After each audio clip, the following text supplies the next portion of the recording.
Tai sveiki visi, toliau tęsiam neredaguotą pokalbius ir šiandien turėsim epizodą, kuris yra kaip, nežinau, bonusas ar kažkas panašaus iš diskusijos, kuri buvo per mūsų neredaguotą trečiąjį gimtadienį. Jinai turėjo būti šiek tiek platesnė, vieno svečio mes neturėjom pilnai vertimo į abi pusės, tai dėl to ta diskusija visų, kurie nebuvo gyvai, nepasiekė. Tai šiandien mes turėsim profesorių gyvai, žodžiu, su mumis live be vertėjo ir tikiuosi mes aptarsim temą, kuri buvo anonsuota tada. Tai aš pristatysiu svečią angliškai ir tada jungiamės į anglų kalbą. So, hello Richard, I was telling everyone that we're gonna have a bonus from the beginning of the month that everybody missed out on. So first of all, I want to introduce you. I had a pleasure once already to participate in an event where Richard was speaking, and actually it really caught my attention. I said this is definitely the person we have to get on our channel. So I'm talking about Professor Ryszard Machnikowski. He is the Dean of the Faculty of International and Polish Political Studies, University of Lodz, Poland. So Richard, how you would like to be introduced? Because usually people have their favorite, titles and badges. What is yours? Yes, currently I'm a dean at the faculty, as you have said, but well, basically I'm just a researcher in political studies. Of course, my main subject is terrorism studies and in particular jihadi studies, but also I'm following some kind of a global events and political violence, and definitely what is happening in the East is a political violence which also has some kind of birthmarks of terrorism as well. So I'm following these events very closely. Okay, so yeah, definitely most of the listeners probably will agree that what's happening in Ukraine is sort of a statehood terrorism. So it should be your topic. But the theme that I wanted to touch is, of course, Poland and the status of Poland, how it's evolving in Europe, in European Union. Maybe it's not evolving, maybe it's evolving. We'll find out from you. So how would you describe these shifts that are, let's say, in the last year, since this last phase of war in Ukraine is happening, the role of Poland in geopolitics and transatlantic politics? How would you put it? Is it in the same, caliber that it was before, or something is shifting? No, I think that there is a very visible shift, and it is evolving, as you have said just a minute ago, because, well, the standing of Poland is definitely on the increase now. This is, of course, to some extent, the consequence of Polish political stance towards the East, which is long-standing. Of course, it is very much associated with current authorities, with current government, but basically in Poland, of course, this interest in eastern flank of NATO and countries like Ukraine, Belarus was always this kind of events which happened there was on attention in Poland for obvious reasons, because they are neighbors, and as we have just fought quite dangerous neighbors in context of possible Russian incursion in the internal affairs of these two countries. So definitely the attention was put on these eastern parts of Europe to a large degree. And of course, from the Western point of view, I'm thinking about the Western Europe, this tandem of France and Germany. It was one of very many fields in which Germany and France were operating for obvious reasons. France was much more interested in Mediterranean due to the fact that all dangers and all kind of challenges are coming from this direction to France. And of course, Germany is a kind of a power, not superpower, but definitely a power in Europe. Tends to be a hegemon in European affairs. So, well, Poland was to some extent presenting different views for quite a long time. And of course, war in Ukraine, which started in 2014, because we have to stress very much that this war started in 2014. Now we are having another kind of a stage of this war. Namely the full-scale invasion in Ukraine, which happened almost a year ago. with all these consequences. But of course, the whole affair started in 2014, and it was also a kind of a consequence of crises which were happening in Ukraine, different governmental changes, and this kind of a struggle between the West and Russia in Ukraine on the influence of these two superpower superstructures.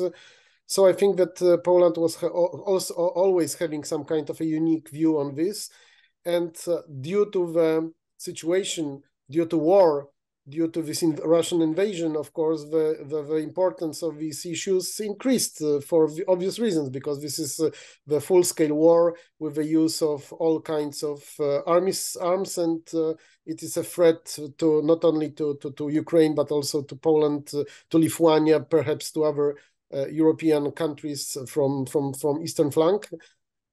So basically, some kind of circumstances made the Polish position and Polish view more important from others, from our neighbors, for example.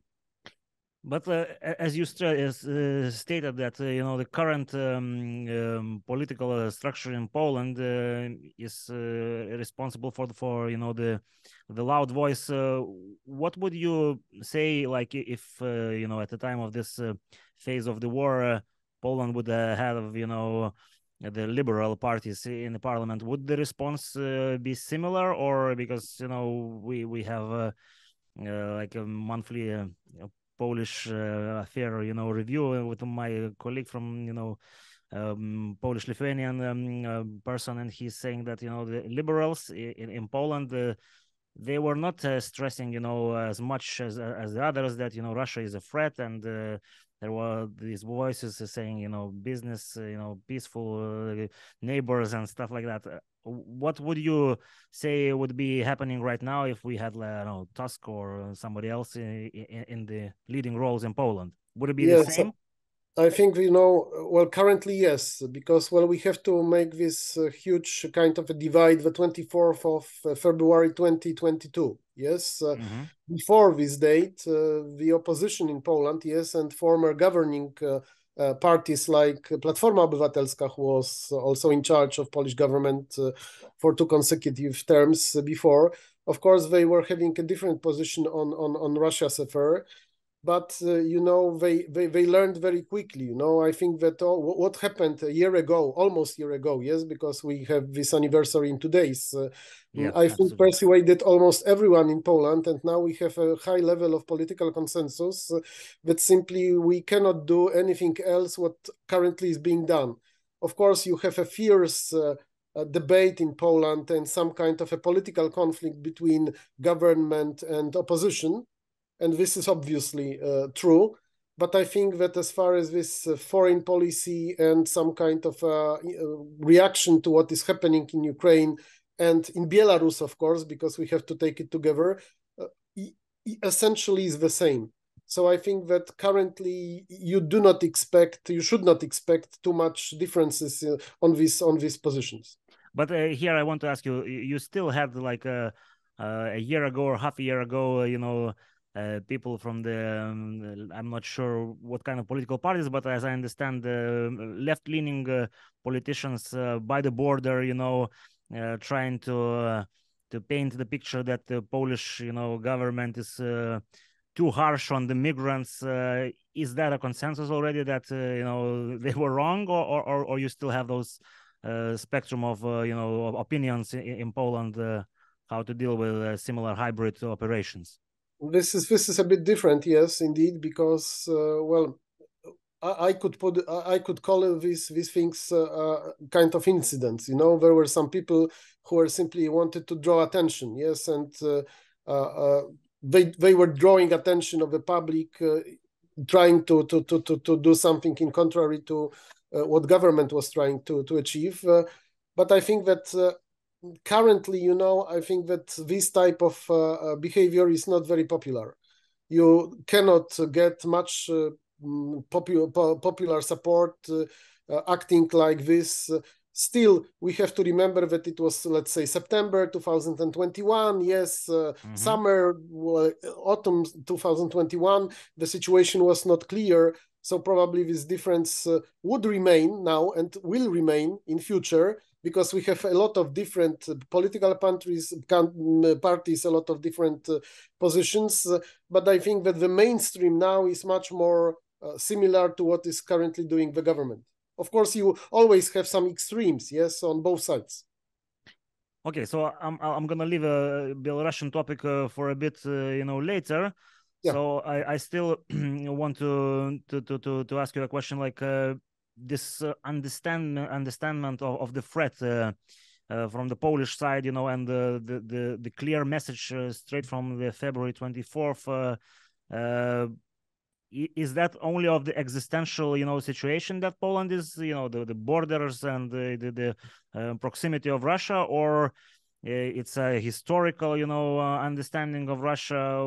What makes those differences, between the German side and everything going south and the north from Poland, much different in the in terms of how we understand Russia, and that we don't actually advocate for some kind of debate or discussion or dialogue, but we understand that these kind of people, they understand only the will to defend. If there is no will, if you're mending, then they take advantage. So yeah, what is the core here of this Polish statements from the beginning, that they are so clear and precise and actually? Well, this is quite difficult to explain in one word, because definitely the current situation is a very important factor. Yes, if we try to explain what is happening in Eastern Europe and Central Europe. But also I would like to say that history matters, and matters to a large degree. And as you know, probably history might be a kind of an obstacle. Yes, we were living all together, yes, in Rzeczpospolita, with Ukrainians, with Belarusians, with Lithuanians. It was a kind of a two-nation empire, let's say, being built since, well, let's say 14th and 15th century altogether. And we have, of course, some kind of bright sides and dark sides of our cooperation and living all together. So, as you know, the history is very tricky. Yes, sometimes it is very difficult.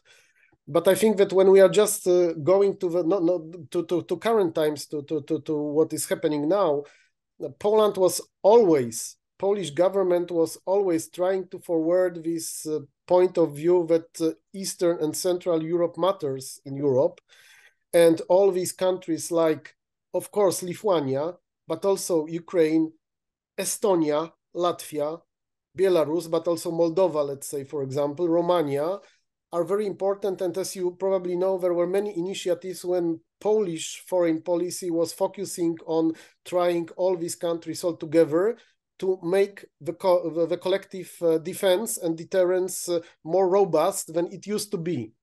And of course, we cannot say that we cannot do it without the United States. So I think that this is also a very important thing, which is differing us from the German position, yes? Because Germany was kind of, to put it straightforwardly, during the Cold War, it was a protectorate, American protectorate. And after the unification of Germany, of course, it was a huge country, yes? 80 million people, third or fourth economy in the world, with high political ambitions. And it was quite obvious that they want just to dominate this discourse. But unfortunately for Germans, as we see now, they were just, I think, have preference for cooperation with Russia. Yes, Russia was the major partner in the East. Of course, for Germany, it was quite vital to the business success, yes, to have the cheap, yes, cheap, resources from that. Yes. Yes, for the reason of energetic sources, but not only. I think that it was going deeper into some kind of a political cooperation as well. And as we now know, it is a kind of a political failure. While Poland was always stressing that each and every country, doesn't matter whether it is big or small, yes, because we have very different countries in Eastern and Central Europe. They should cooperate, and they should forward some kind of a common perspective on these issues, because they have similar perception of the situation, because we used to be former Soviet empire, Yes, Lithuania was exactly the member of Soviet Union, to put it in this way, but Poland was also not under the direct rule, but under indirect rule of Kremlin and Moscow during communist times. So I think that especially my generation and all the generations still remember how things were. And this is the second thing. And we were quite happy that we were liberated by the Americans. Yes, while in Germany, they had a bit different stance towards the role of the United States in these issues from the late 80s and early 90s. So our position was different, but it was not very attractive. And it was pretty obvious, you know, you cannot compare Poland to Germany. They are having much bigger economy, they are having much bigger influence, it is a bigger country. So it was not so much attractive till the crisis in Ukraine in 2014, when our stance started to differ, yes, and some states and societies in Eastern and Central Europe started to note that our position is different than German position, and that we really want to rely on close cooperation with these countries rather than with Russia, because Russia was not so important from our point of view. And the second question is, of course, that we always stressed, and it doesn't matter what kind of government was ruling Poland since, let's say, 1990, that the only guarantee for our collective security is a strong position of the United States, including military position of the United States in Europe. And as you know, Germans were rather happy that American forces are withdrawing from the United States during, let's say, Clinton times or Obama's times. So I think that there are two major differences. We had this perspective already, let's say, years before, but it was not perceived as an attractive one, because still Germany was, to put it very simply, ruling Europe, yes? And this position of Germany was the most important. If you want to do any kind of political project, first you have to go to Berlin, yes? And to ask for some kind of interest, if not permission. But now the situation, geopolitical situation and geostrategic situation is a bit different. So I think that this Polish stance, which is long-standing, yes, might be much more attractive from the point of view of Vilnius, of Bucharest, even Chisinau, yes, or Chisinau. Yes, I will get back to the German, you know, Polish relationship, but I want to ask before we finish this topic. Of course, we know that the history, as you said, has tricky, you know, times and tricky places. This Ukrainian and Polish relationship, you know, there obviously, from the historic point of view, there are, you know, some, let's say, hurt feelings and, you know, injustice. How was it possible to so quickly mend it? Is that the war the main factor, or you know, the maturity of the states, that they understand that history is something that happened and doesn't need to, you know, constantly bother, you know, current relationship? What is here, you know, happened since 2000 you know, February 24, and as you mentioned, since 2014, has it changed, or, you know, it changed a bit earlier, or, you know, it's still somewhere, you know, under cover? Yes, these Polish-Ukrainian relationships were undergoing huge change since a decade, let's say. Because I think that, of course, on both sides, both statesmen and both governments were trying to stress the situation that, of course, we had some kind of a, let's say, tough history, but we have to put it aside and just look into the future. Yes, and the future are current societies. Yes, people who are now inhabiting both countries. The second thing is, of course, the presence of Ukrainian diaspora in Poland prior to 2014 and prior to 2022, yes, because a lot of Ukrainians simply emigrated to Poland. Just, it was economic immigration, yes. We have a lot of workers before 24th of February 2022. We have almost 1 million of Ukrainians actually in Poland already. They were just visible, yes. You know, we have, for example, Ukrainian students at our faculty and at our university, and everybody simply get accustomed to each other, yes. We just saw that, well, we are just normal people, yes. We are human beings all. we are essentially all the same. Yes, we are speaking maybe different languages, but we are having the same perceptions of the situation, and we want to work for the future rather than just to build our relations on some hard events in our past. So I think that it started before 2014 and definitely before 2022. And of course, it was a very important thing. But of course, war changed, this open war, yes, Russian invasion a year ago was a huge shock for Polish society. It was something which was changing the perception of events in the East. We felt threatened, yes, directly threatened. Because when, for example, President Kaczynski in 2008, yes, in Tbilisi, was saying that now Georgia, then Ukraine, and then probably Baltic states and probably my country, Poland, well, it was a kind of a distant kind of a threat, yes. But on the 22nd of February 24th February 2022, each and every Pole was threatened by the events which happened in Ukraine in close proximity. And of course, there was huge amount of sympathy, just some kind of societal behavior aimed at helping Ukrainians. Yes, a lot of people just took Ukrainians to their homes and gave them shelter immediately after the beginning of this invasion. So there was a huge kind of a social response. Of course, there was a state response, yes, a political response, but there was really huge amount of sympathy towards human beings, yes, which we used to know them, and now we were very sympathetic to them, and a lot of people were simply settling down here in Poland because they could come to somebody who was already working here, for example, yes, or settling down. So I think that this was a very important, some kind of this social sympathy, not only some kind of a state policy towards some kind of a high-stake state policy, but also just some kind of a behavior of ordinary people, very sympathetic to Ukrainians. Why? Because they were feeling that, you know, it might happen to us. Yes, we may be refugees. If Russia is going to conquer Ukraine, probably we are going to be the next, yes? So probably we are going to have a war on Polish land, on Polish soil. Maybe some of Polish people could be refugees in Germany or wherever. So by this kind of simply understanding what is happening to Ukrainians, this huge kind of sympathy broke, and I think that we were able to really to help not only on the state and political level, but also on some kind of a social understanding level. And I think that it reaffirmed this kind of reapproachment, yes, with Ukrainians, I think.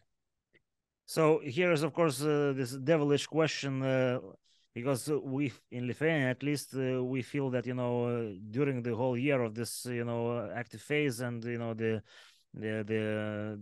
migrants that we got here as well, of course, those numbers, you know, you cannot compare them to what's happening in Poland, but there are some tensions, you know, that are well, surfacing, or, you know, people get tired of the topic, or, you know, this Ukraine. Yeah. What is the situation in Poland in terms of this social behavior?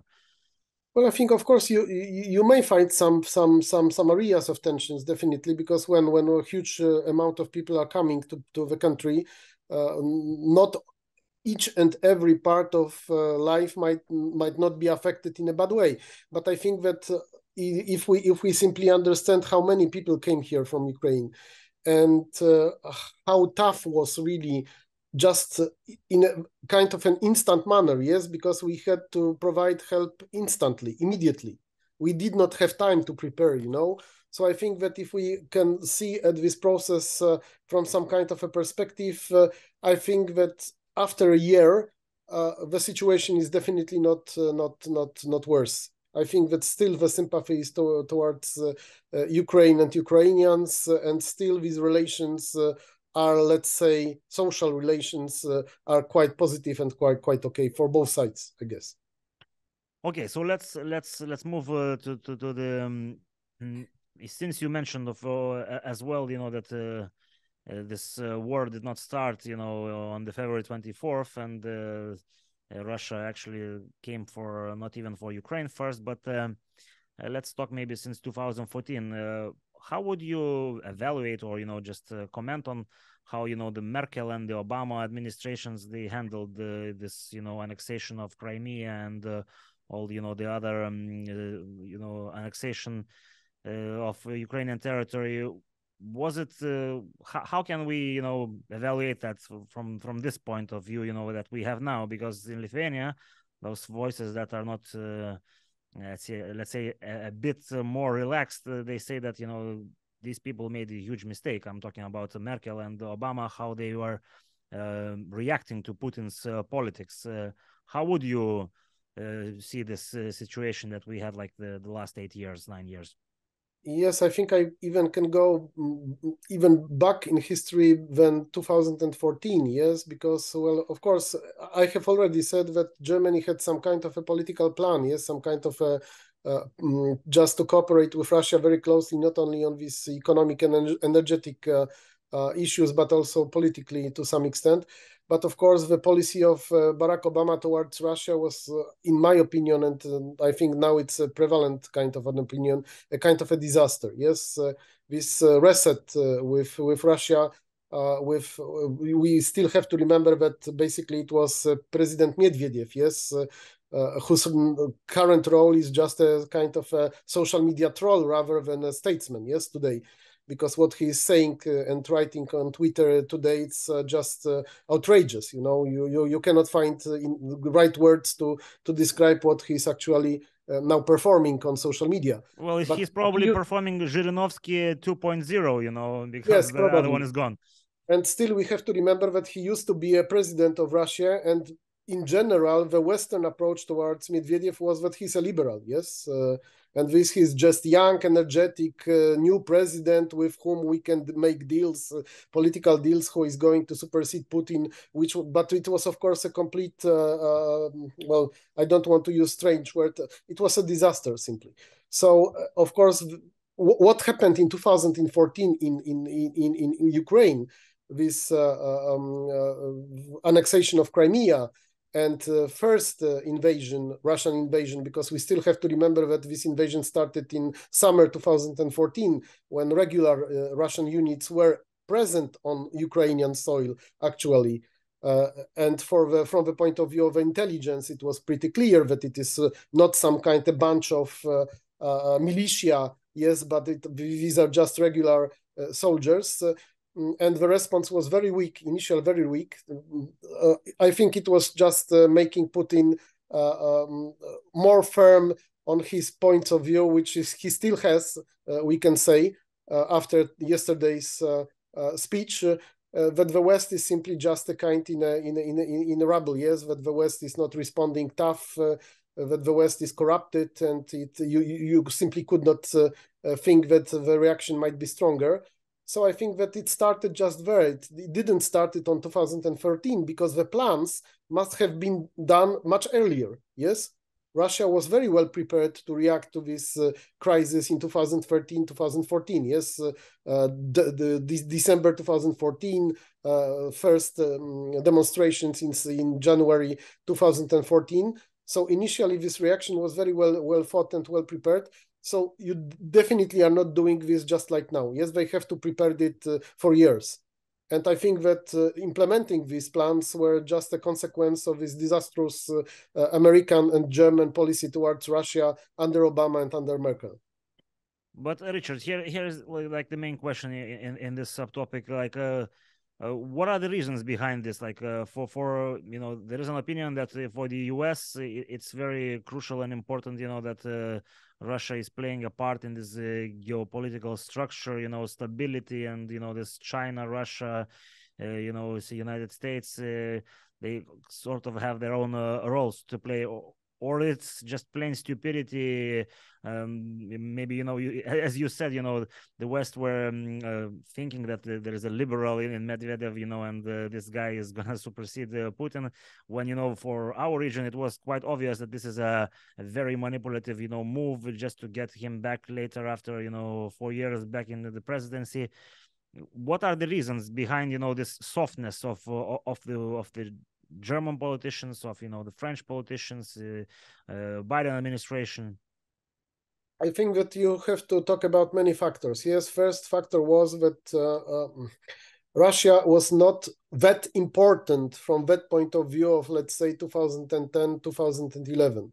Why? First of all, still it was war on terror, continued, yes, because after 2001, Al-Qaeda used to be a primary target for American, some kind of a most dangerous from the point of view of Americans, which was, of course, exaggerated. Yes, this terrorist threat was much exaggerated.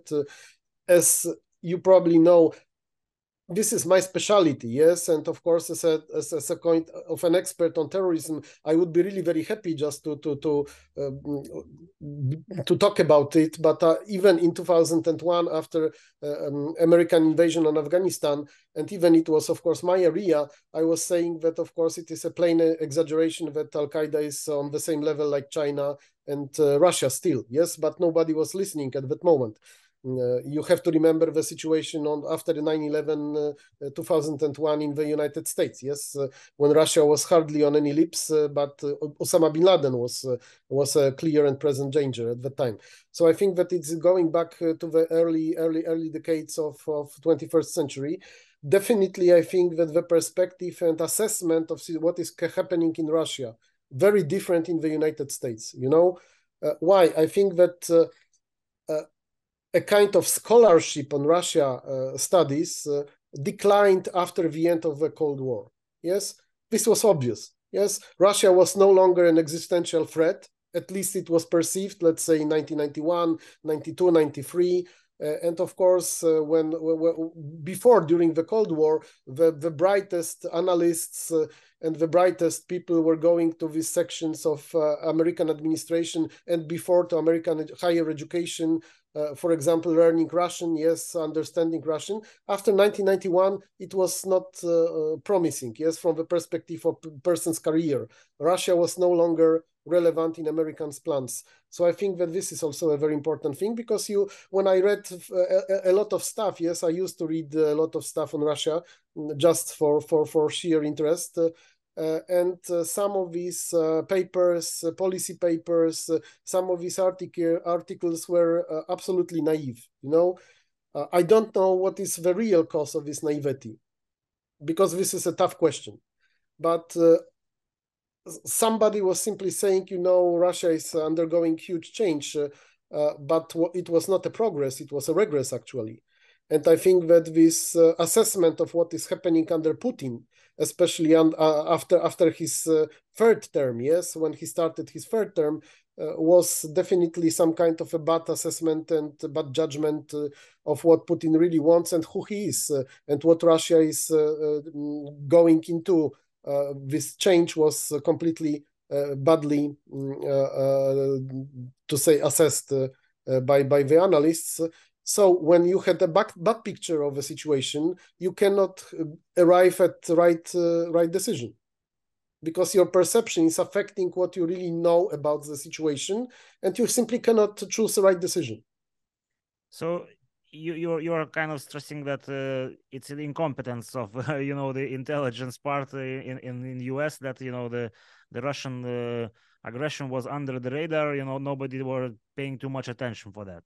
Well, I don't want to tell about incompetence, for example, because I'm just reading an interesting book about Russian illegals, yes, in illegal spies in the United States. And the author of this book is saying, for example, that so-called Russia House, yes, all these people who were touching Russia in American intelligence, mainly in the CIA, were absolutely clear that it is still the same threat like it used to be during the Cold War. But they weren't listened to.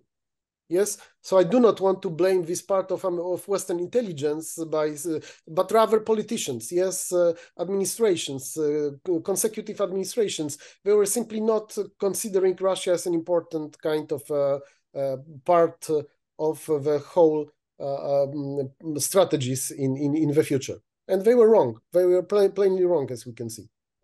Well, of course, we are diverting a bit of our topic, but it's still very interesting. And I want to ask you, like, the last question on this U.S.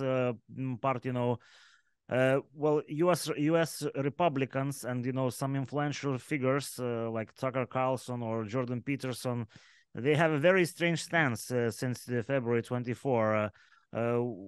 As you know, academic person, you know, such as socialist, what would you say? What is happening there? It's just a plain, you know, Democrat-Republican confrontation, or there are some deeper reasons, or they're getting paid from, you know, Russia, as you know, some people speculate. What could be the reasons there behind such absurd, you know, statements that we hear from some media channels in US? Well, this is quite interesting because, well, of course, some kind of a corruption or some kind of an influence, yes, by secret services, Russian secret services, cannot be precluded. But if we want to talk about it, we have to have some kind of a proof. And this is, of course, impossible from our position to have a proof that somebody is paid by Russians. But of course, I can agree that it might be a kind of a part of an explanation. But I think that, you know, it is quite tough because Republicans are to much extent not sure who are they now. Yes, so what kind of a political approach they are currently having, due to the fact that Trump brought a huge political crisis into Republican Party. Yes, his tenure as a president was kind of very chaotic. Yes. And I think that there is a kind of internal crisis within this party, yes, while Democrats are pretty robust in this way. So I think that, but I think that the majority of Republicans, this kind of not extreme part of Republican Party, yes, some kind of which used to be a mainstream, I think that they still have some kind of positions and understanding for this. So for the real nature of the situation in Eastern Europe and in Ukraine. So I think that you have always some kind of curiosities. Yes, in each and every country, you have political curiosities. We have in Poland, for example, and I'm sure that it is as well everywhere, people who are saying these strange things about what is happening, which are having completely outrageous assessments of the situation, whether they are just paid agents, useful idiots, or something else.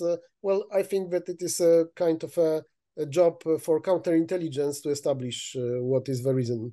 Yeah, I totally agree. But to be honest, like we do have lots of, you know, strange figures in Lithuania, but in caliber, they are like very small. And if you take like US and Tucker Carlson, you know, this Fox face, you know, which is like a very influential. We don't have something at that scale who would say such nonsenses, you know, like continuously, like. But yeah, it's another topic probably, and we can maybe some other time do this. So if we get back to the role of Poland in EU, of course, there is this opinion that the gravitational, you know, power, you know, center is gravitating east, and you know, and then of course Berlin and Paris doesn't like that too much, and it might end up, you know, in Warsaw and Kiev. How do you see this this shift? Is it really happening, or it can only theoretically happen if the United States back this thing up, or what is going on in your opinion? Well, I think that I will follow one of these Chinese communists or Vietnamese communists, I don't remember exactly, was asked about the assessment of the French Revolution, and he said that it is too early to say. Sorry, I'm just going to copy this because definitely in this respect, it is too early to say. There is a shift. Yes, this is visible. For example, the Biden's presence today in Poland, yes, and yesterday, his speech was clearly showing that something is going on, but whether it is just a temporary shift or it is going to last for longer, still we cannot answer this question, or at least I cannot answer the question. I hope it is going to be last much longer than just a year, 2 or 3, because I think that Eastern Europe, Central Europe, all these nations, Lithuanians, Estonians, Latvians, Moldavians, Romanians, Poles, Ukrainians, and also Belarusians deserve some more serious approach, yes, and treating us in a more serious way. But whether it is the case, I think that we can still have to wait for a while. But if we look from the position of, you know, the point of view of, you know, the war in Ukraine and how the Polish side sees, you know, the end of this and the German side, do you see a difference like in this point of view? Because, you know, it's very it's very complicated when you listen to the German and French leaders, and they in between good statements, you get something like Russia cannot be crushed, or Putin has not to lose his face, and business has to get back to normal or something. Well, maybe this one is a bit over exaggerated, but still there are differences. How do you think this will evolve, and is it possible, if there is going to be a very different point of view in let's say this western part of European Union, and Poland and the rest of Bucharest 9 countries, how can it evolve, into confrontation, maybe even, what would you say? Well, I hope it's not going to be a confrontation, but I think that the major reason, maybe I'm wrong, of course, but my point of view on this is that, German foreign policy and policy planning is now in complete shambles. Why? Because from my point of view, they just had this political plan of cooperation with Russia, and they didn't have plan B. Yes, they didn't have any other option, any other kind of alternative to what they were trying to do in Europe. So I think that they are shocked. Yes, what happened a year ago, it was some kind of Putin spit them at the face. Yes, exactly. And I think that still, even if we have a year after this important event from the point of view of a German foreign policy, they still cannot establish some kind of alternative policy towards Eastern Europe and towards Russia. So I think as long as they do not, and as long as this policy planning process is not going to come back to some kind of normal situation, we will still have this kind of stupidity said by some officials from their sides, because I think that they are just simply missing these times. Yes, they just what some of them probably they want to do to achieve, just to stop the war. Yes, even to freeze it, not even stop, but to freeze it, like it was frozen, let's say in 2015. Yes, and let's get back to business again. Yes. Forget about all these people killed and butchered in all these cities and places in Ukraine. We still can make some kind of business with Putin. It was a kind of a mistake, and let's forget about it. And I do not think that they have some kind of any alternative approach to what is going to happen after the war. And I hope so, and I think that this is very important, that there is not coming back to these bad times of not understanding what Russia actually is and what Putin actually is. I very much hope so. Yeah, so there are many people who think that business as usual would be, the best for Germany as well, and that is a very terrible, outcome. Would be a terrible outcome, and. What do you think can be done in this? Like, maybe there is a role for Poland, like to stop this stupidity. Like we see that the Polish government. Well, we're not sure what's going to be the next iteration, but definitely they're spending lots of money in the United States and trying to get as much cooperation, and of course. There are some signs that it's paying off, because Biden is almost twice a year flying to Poland.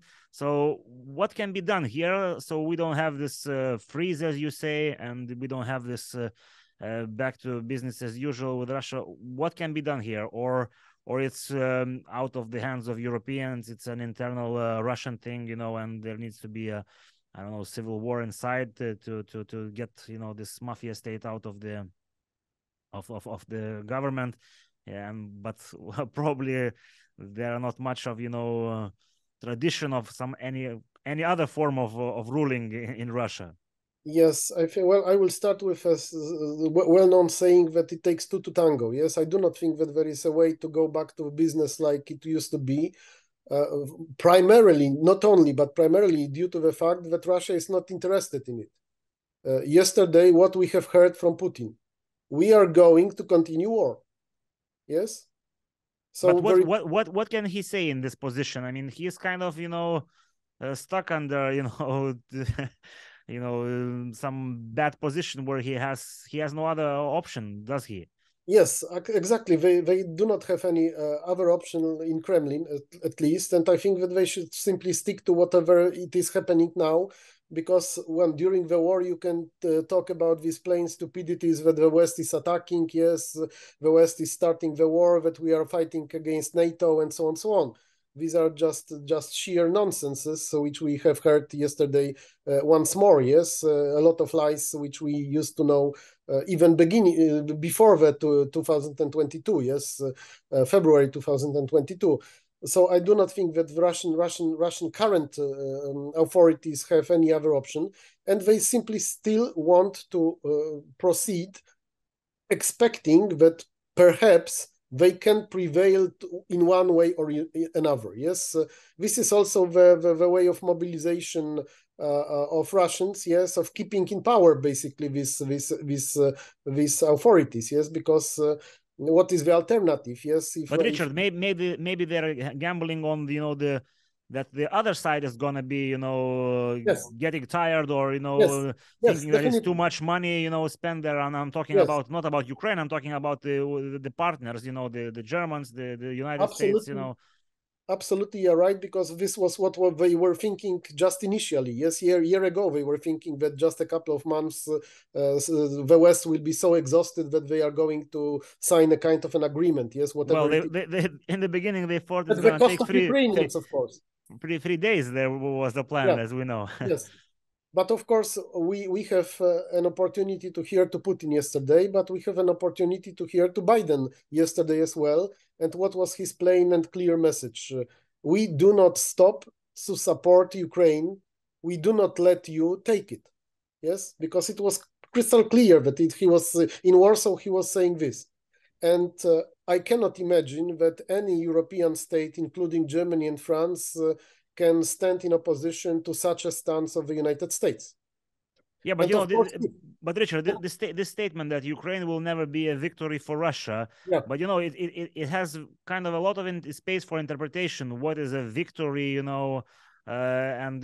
well, probably everybody agrees that it's complicated for Russia to take the whole Ukraine, but the parts that are well, they are in question, and even the high-ranking American army, military personnel are saying that it's for the Ukrainians to retake, let's say, Crimea is quite impossible on their own. At least what are they saying? Like this. Yes, now we can see it. Yes, on the front line that neither side can prevail decisively. But I think that, well, what can happen? What can happen? It might happen that it's going to continue for years. Yes, exactly like First World War. This was very similar situation. Yes, that neither side was able to prevail until the United States entered the scene. Yes, in 2017, and this was some kind of a decisive change. Maybe, of course, it is a very sad kind of a prediction, and I'm not very happy to say this, but maybe this war is going to last for years. Yes, because definitely Kremlin is not interested in stopping it. I do not think that the United States are interested in some kind of a political agreement, some kind of peace talks, peace negotiations, whatever we can imagine they can lead to. But Richard, there is an election in the United States, and we might have a different president from a different political party, and it might be Trump, who who had some strange statements. He was quite okay with dealing with Russia when he was in term, but when he's not in term, he had said some strange things. So the position yes, what you are saying is very important, but well, the perspective of American elections is too distant from my point of view, because it's still, we have some time, yes, to this event privately, and this is of course unofficial kind of my approach. I'm not sure whether Trump is going to be the Republican candidate, but we will see. Yes, definitely, I'm not quite sure whether he's going to win these elections, if he is Republican candidate because it's very, very tricky, yes. And of course, Americans are going to judge economic situation on the United States primarily, and not some kind of a distant war in Europe, yes. So definitely this is going to be some kind of a game changer if it's going to happen. But I think that, well, for now, yes, we can easily expect that nothing changes in a very short time period. And I do not think that in this respect, the position of Western European powers are going to undergo very much change. Yes, the Germans are still seeking to find some policies. The French, according to me, are a bit changing their perception. And of course, from the point of view of Warsaw, we, of course, rely on American support, but we simply have to support Ukraine because we have no other option as well. So we are currently in a situation that almost each player is not having any other viable good option than doing what is doing currently. This is my argument now. So you think that if Americans would drop, the support, they cannot do it because, at least from what we're hearing from the Republicans, they want to limit it, and well, in the election, you say it's a bit, it's too much time still, but they will start running the election campaign probably in a year, quite, actively. And what can they say? They can say two things. We can double down on the support, or we have to ease on the support, because otherwise there gonna be no differences between the Democrats side, so. Yes, but we have to take some kind of a broader perspective because, well, it doesn't matter whether you are Republican or Democrat. You have to say and you have to choose whether you want still the United States to be a world hegemon or not, vis-a-vis China's increased power. Yes, this China's increased power is not going to be diminished. Yes, and definitely if United States quits Europe, that is the message to China that they may try to get Taiwan. And after Taiwan, they may get another part of the world, yes, because the United States is quitting. So I think that if we are considering this global situation, which is currently, yes, and we cannot forget about this global situation, we cannot say that any responsible American politician, of course, apart from those who want just to be completely isolationist, yes. Well, there is a fraction of those, yes, for sure. There is a fraction, definitely, we know them, but it's not influential now. So apart of this fraction, no responsible American politician can say, okay, we are very much interested in quitting this difficult situation in Europe and we focus on China, because this is a clear message for Politburo of China's Communist Party. You are simply weak, yes?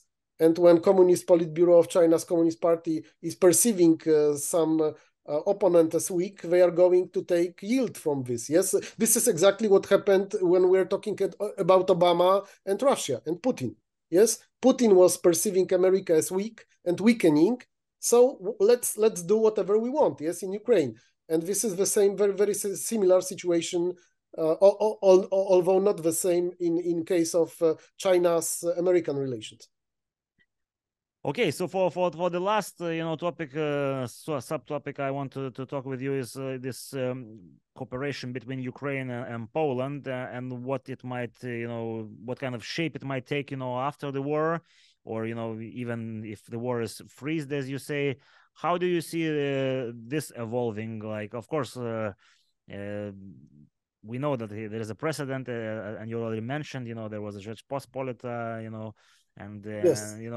There is a tradition of cooperation in the region, but like is it possible that it's gonna take some kind of a new shape in the upcoming 5 years or 10 years? Maybe we're gonna have some some bloc regional which is which will I very much hope so. Well, first of all, let's say this war is going to end at some point. Yes, each and every war ends at some point. We do not know whether it's going to be within a year, within 2 years, 5 years, because, well, you do not have any abilities just to foresee what is going to happen. But at one point, this war is going to end, one way or another, yes?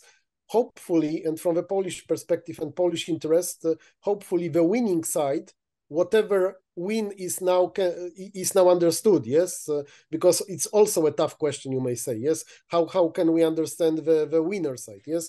But we very much hope that the Ukrainians are at least not losing side, but to some extent winning side. And of course, there is a huge subject of rebuilding Ukraine, yes, after these losses, war losses, yes, and this destruction which is done by Russians there. So definitely, I think that Poland is very much interested in providing resources with and help to Ukrainians with rebuilding their country, yes, and providing some kind also of expertise, because we also transformed our economy, yes, transformed our political system, and there is definitely a need to transform political system from oligarchical, yes, well, like it used to be in Ukraine, into the real democracy. And I think that President Zelensky is acting now very decisively in this moment, definitely encouraged by the United States, I guess. So I think that economic relations are going to be much stronger even than they are now.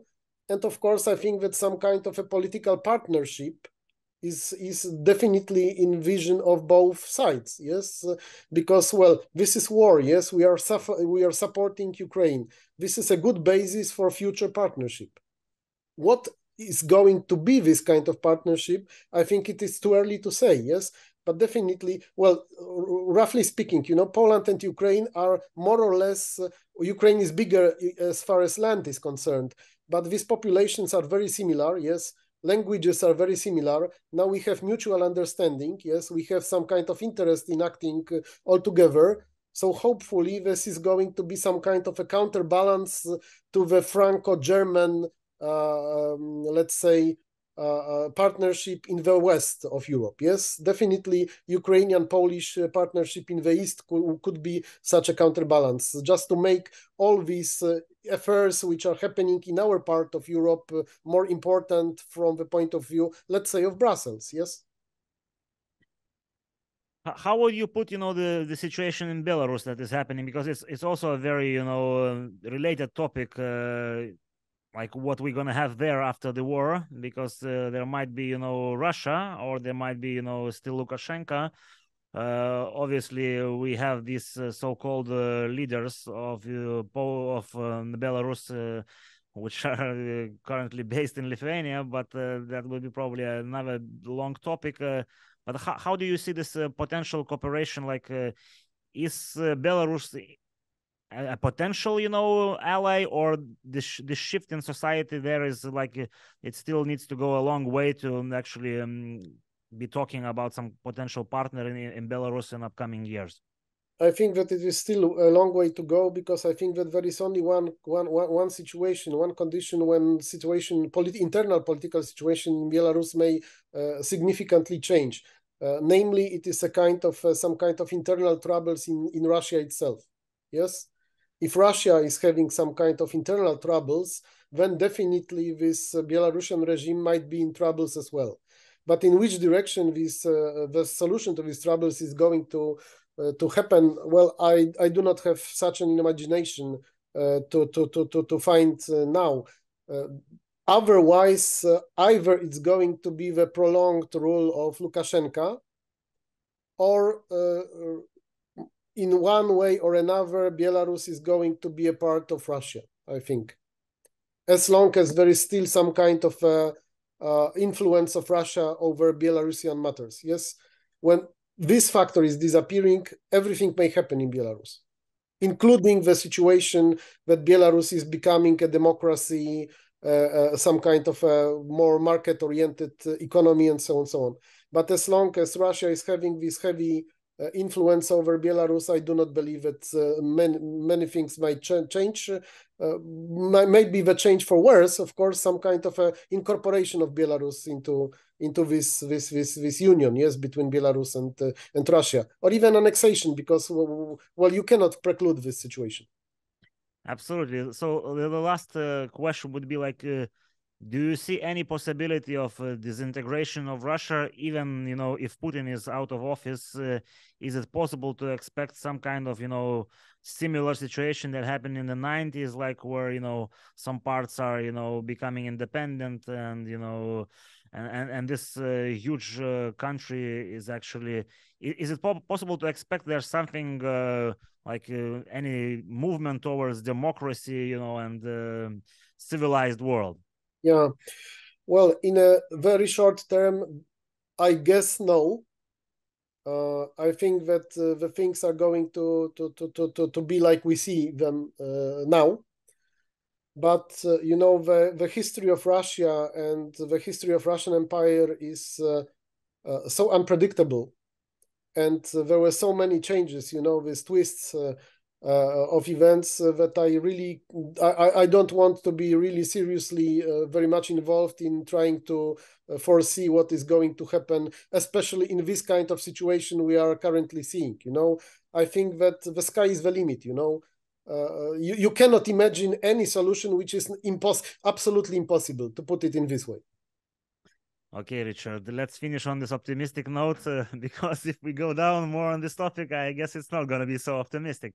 Yeah. So it was a pleasure to talk with you, and of course, it was a pleasure, Justus Edvinas. Thank you very much for invitation.